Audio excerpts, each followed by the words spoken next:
Hello everybody, welcome back. Today as well we have got you another video. In this video I'll show you how you can check out on Temu, but before that please do make sure to like our video, subscribe our channel, and yes, without any further delay, let's get into it. So for that, simply go ahead, first open up your Temu app, make sure you're signed in as well. Now go ahead, tap on any product and first add them to your cart. Now simply go ahead, tap on go to cart. Now you have found your order right over here.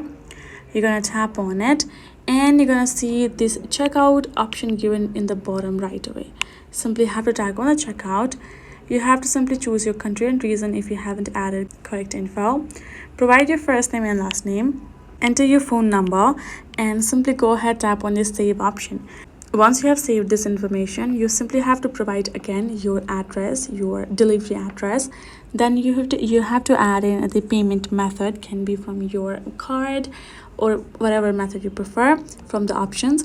Once you provided the payment method as well, you will be able to confirm it, and that's how you will be able to check out from your Temu order like that.